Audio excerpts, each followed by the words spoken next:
Postpartum depression কেন হয়? এর পেছনে রয়েছে অনেকগুলো কারণ। প্রথমে যেটি বলতে হয়, হরমোনাল চেঞ্জ।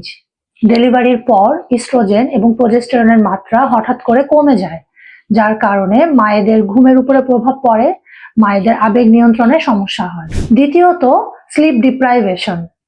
নতুন বাচ্চার টেক কেয়ার করতে গিয়ে দেখা যাচ্ছে মা ঠিক মতো ঘুমাতে পারেন না, যেহেতু মাকে রাত জেগে একটু পর পর ব্রেস্ট ফিড করাতে হয়, বাচ্চার কি লাগছে সেদিকে সবসময় মনোযোগ রাখতে হয়, মা ঠিক মতো ঘুমাতে পারেন না। এবং দীর্ঘদিন ধরে এই স্লিপ ডিপ্রাইভেশনের কারণে মায়ের উপরে কিন্তু খুব বাজে একটা প্রভাব পড়ে, যেটা পোস্টপার্টাম ডিপ্রেশনকে অনেকটা ট্রিগার করে। তৃতীয়ত, অতিরিক্ত চাপে থাকেন নতুন মা। বাচ্চার জন্য ভালো মা হওয়ার প্রতিযোগিতা সবসময় তাকে তাড়া করতে থাকে।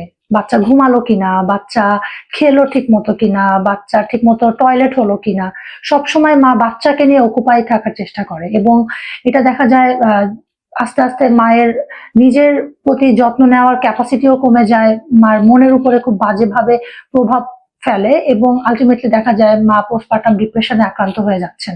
4 নাম্বার যদি বলি, সেক্ষেত্রে মায়ের যদি আগে থেকে কোনো ধরনের মানসিক সমস্যা থাকে, যেমন অ্যাংজাইটি, বা যদি মা আগে থেকে ডিপ্রেশনে ভুগে থাকেন, কিংবা অন্য কোনো শারীরিক সমস্যাও হতে পারে, যেমন যদি থাইরয়েডের প্রবলেম থাকে, ডায়াবেটিস থাকে, এই সমস্ত কারণে দেখা যায় পোস্টপার্টাম ডিপ্রেশন হওয়ার চান্স অনেক বেশি বেড়ে যায়। সর্বশেষ যেই কারণটি বলবো সেটি হচ্ছে, একজন নতুন মার যে ধরনের সাপোর্ট দরকার সেটা তার হাজবেন্ডের কাছ থেকে, তার ফ্যামিলি মেম্বারদের কাছ থেকে, এটা যখন ঠিক মতো মা পান না, মা খুব একাকিত্বে ভুগেন, তখন দেখা যায় মার মধ্যে এই পোস্টপার্টাম ডিপ্রেশন হওয়ার সম্ভাবনা অনেক বেশি বেড়ে যায়।